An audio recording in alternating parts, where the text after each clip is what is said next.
when I would wake up at like 6 in the morning and go to the rooftop of my apartment building, there would be a lot of people just maybe meditating or doing their morning exercise, you know, and swinging their arms. What's up, everybody? Chào các bạn và chào mừng các bạn quay trở lại với podcast Slow and Clear của What's Up English.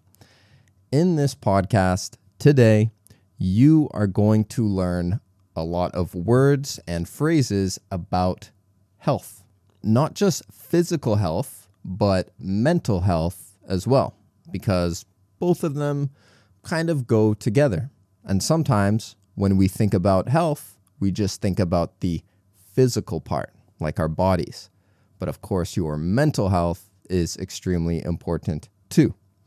So today, you won't only learn English about health, like words and phrases, but you might also learn some interesting facts about health, because I always like to make my podcast interesting, right? I want to maybe tell you something you might not know yet. And so there are a lot of things to talk about when it comes to health. But I'm going to shorten it down to these 3 things. First, I'll tell you what I do for my own mental and physical health, and the things that I could definitely improve to make my health better. Because no one's perfect, right? We all do things that are not good for our health. Number 2, I will tell you guys some simple things that you can do to improve your health. And then thirdly, we're going to look at some superstitions in Asia to see, are they true or not? For example, does drinking icy drinks or cold drinks give you a sore throat? Or will you die if you take a shower at nighttime? And the third one we'll look at is sleeping early good for you or not? And before you start yelling at your phone screen or your computer screen that, Carter, of course, sleeping early is good for you, I'm not saying if anything is true or false. We're just going to look at some studies to see what we know up until now. Okay, guys, so before we begin, I have to quickly promote my product, right? Which is the 1,000 most common words in English. So if you are a beginner and you want to build a strong foundation in English, one of the most important things to do is learn vocabulary. But not any vocabulary. You want to learn the core vocabulary that people use every day and that will be useful for you. And that's why I created my product, the 1,000 most common English words. And it has 1,000 words in English, example sentences so you know how to use them with the Vietnamese translation. It has the IPA so you know how to pronounce the words. And every single word and sentence has audio of me reading it. So I say the word and then a pause so you can repeat it. And then I say the sentence and then another pause so you can repeat the sentence. So all you need to do is put those files on your phone or computer. You can study them while you're on the bus, or you can listen to them while you're washing dishes, when you go to the bathroom, whatever. It's convenient, it's simple, and it is only $79K. So if you want to check that out, just click the link in the description below. Thank you so much. And thank you to everyone who has bought the product and who has supported me. I hope you're loving the product. And again, thank you so much for your support. So let's get started with the first part of the podcast, where I will tell you about my own health. And don't worry, I won't talk too much about myself. But first, I'll talk a little bit about mental health.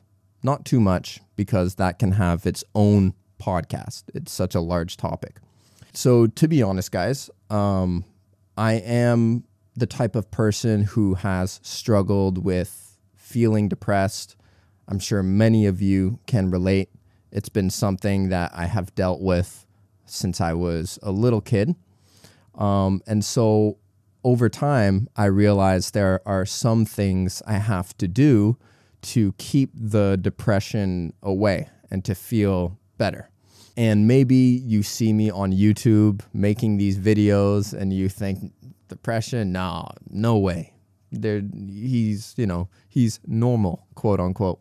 But to be honest, this channel really helps with the depression because it feels good to help people. It feels good to contribute to society. I love reading the positive comments that so many people put on my videos. It feels good to build something and to be working towards something in the future. And for me, the action of building something and always looking forward to something bigger is really important for my mental health. Because I feel like if I'm not doing anything, if I have nothing to look forward to in the future, then that's when the depression starts to come back and creep in. And so if you guys are struggling with some of those feelings of depression or feeling a bit bored with life, which I know so many people feel, if you feel that way, you are not alone, trust me, then just maybe start something. Even if it's so small and it seems meaningless to you right now, just start. Even if it's a YouTube channel, if it's a little short story, a mini book, whatever it may be, a drawing, a painting, just start it. And I truly believe simply starting it will help you to feel better. But this isn't a podcast on depression or anything, so let's move on to the next thing. And so for my physical health, I go to the gym around 3 or 4 times a week. I started doing this more in the summer because I had more time. During the school year, it was difficult with my job. I used to train Muay Thai, but now I haven't because my schedule doesn't align with my trainer. It's a bit hard. I just trained Muay Thai. I did not fight because I want to protect my brain. I try to eat healthy. And in Vietnam, I think it's easier to eat healthy than in the West.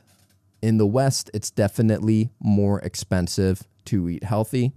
But in Vietnam, there are a lot of different healthy options for food.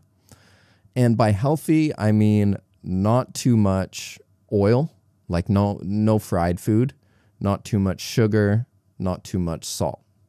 So for example, pho for me would be a healthy choice. It might be a little bit high on salt, but it's much better than something like fried chicken. And the ingredients are fresh, it's not processed. And with a lot of Vietnamese food, they have more fresh vegetables. So it's pretty easy to put fresh fruits and vegetables in your diet when you eat Vietnamese food. And, you drink a smoothie with low sugar, something like that.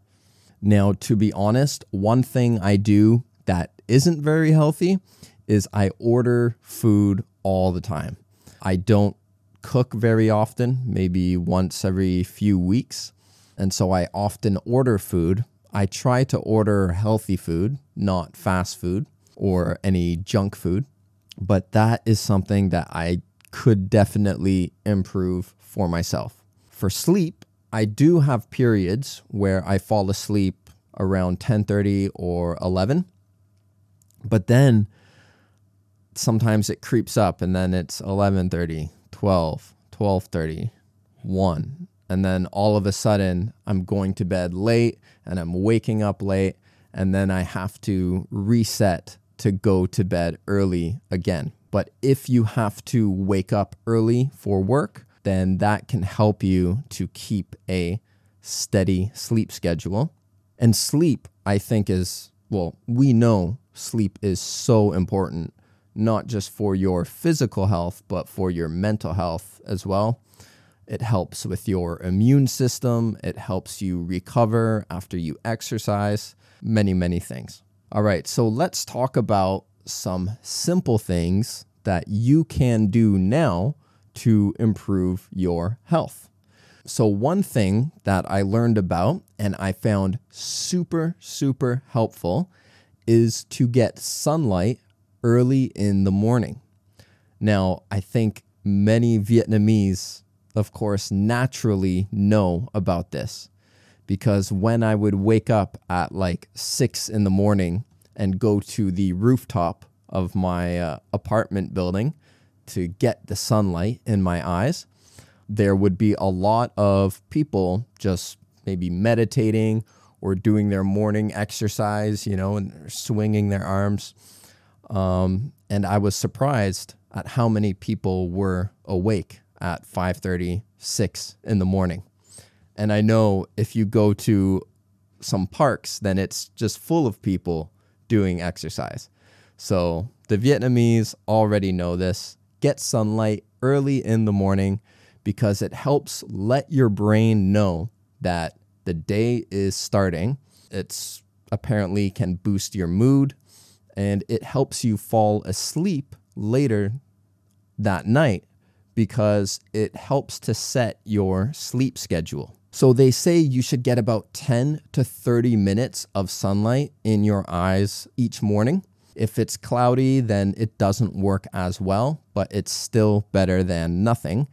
And they say get that sunlight within the first 2 hours after the sun rises, or just when you wake up as early as possible. So that's the first thing you can do to improve your health is get sunlight early in the morning to help with your energy levels, to boost your mood, and to help you fall asleep that night. Okay, so the next one, number 2, is cut out the processed foods. So I know they're delicious and they're cheap, but personally, I do not think it's worth it when there are other options. So those things like those meat sticks that are, balls of meat that are unnatural shapes, unnatural colors, snacks that you buy at the Winmarts or the Circle K's, all of those things are all highly processed. Anything that comes in a package, basically. And the reason why you should avoid those, try to reduce them, is that they found they are highly associated with cancer. So they're associated with breast cancer and some colorectal cancers. And cancer is becoming more and more common in young people these days. And they believe one of the biggest reasons is all of the processed foods. So not only can they cause cancer, but they have a lot of things like sugar and fat and salt. So they can cause the chronic inflammation in your body, which lead to other health issues. It's better to just avoid them. Okay, so number 1 is get sunlight. Number 2 is avoid processed foods. And number 3 is meditate. Meditate. So maybe you've tried meditation and you just felt like it was impossible to do. Like you close your eyes, you focus on your breathing, in, out, and then you're thinking about 20 different things and you think, okay, I can't do this. This is too hard. But like anything else, meditation requires practice. So even if you start with 1 minute a day, just 1 minute, and then maybe you do that for a few days, and then you go to 2 minutes, and then 3 minutes. It will get easier the more you practice it. And it's really, really good for you. For example, it can reduce stress. It can increase your emotional health. It improves your concentration and your sleep quality. And all of these things have been proven scientifically. There is a lot of research done for meditation that shows how beneficial it is for our health. So if you want to do something that can pretty much improve your health immediately, then just try meditating for even 1 minute. Like after this podcast, close your eyes and just focus on your breath in through your nose, out through your mouth.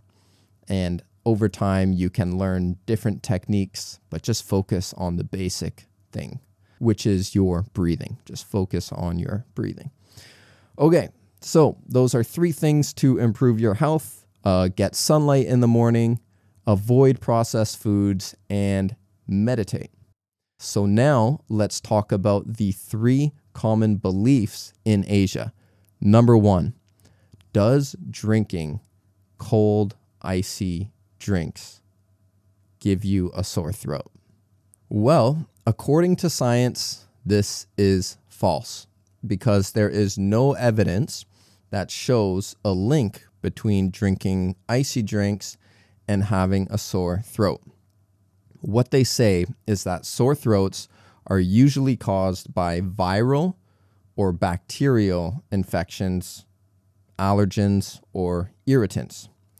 So drinking something cold, they say it may cause you to feel a bit of discomfort temporarily if you already have a sore throat. And it's funny though, because I remember when I was like 7 years old, I had strep throat, like a really bad bacterial infection in my throat. And the doctor, he gave me antibiotics. And after he gave me antibiotics, he said, no, you should go have some ice cream. And so that advice is completely opposite to what they would say in Asia. But apparently, according to science, cold things are fine for your throat. This belief, it might come from the fact that the cold temperatures in your throat can affect the mucous membrane, but there is still no link to show that cold drinks can cause a sore throat. And the funny thing is, when I was teaching, I often got sore throats. Like once every 2 weeks, I would get a bit of a sore throat for like a day. But now that summer is here and I haven't been teaching, I have not gotten sick. So I think just being at the school, that's what gets me sick, not drinking icy drinks. Okay, number 2. Can you die if you shower at night? According to research, this is also false. So the main idea behind this belief is that the temperature change after you take a shower. For example, if you take a hot shower and then you go into the cold room, then that temperature change could cause a stroke. But so far, according to the scientific studies, they did not find a link. But in older people, there is some evidence that extreme temperatures can cause a heart attack, which is why there are more strokes and heart attacks in the winter than in the other seasons. So if you do shower, try not to go from an extreme temperature to another extreme temperature. Don't go from super hot to very cold, or don't go from very cold to very hot. Okay, so the third belief is that sleeping early is good for you. This one, of course, is true. Sleeping early is good for you. And studies have shown that sleeping earlier can help you align your circadian rhythm because the sun goes down pretty early. And when it's dark, that's what is supposed to tell your brain that it's time to sleep. And if you sleep early, you get a good sleep. If you get a good sleep, it increases your cognitive function. It makes your brain perform better. And basically, yeah, it's just the natural good thing to do. Going to bed early, waking up early is good for us. That's what the evidence says. So yeah, that will be it for this podcast. If you want to get the 1,000 most common words, the link is in the description below. Thank you again, everybody who has supported me, either with your kind comments, your views, your likes, or buying my PDF and audio file. Thank you so much. I hope everybody has a great day, great night, and I will see you in the next video. Goodbye.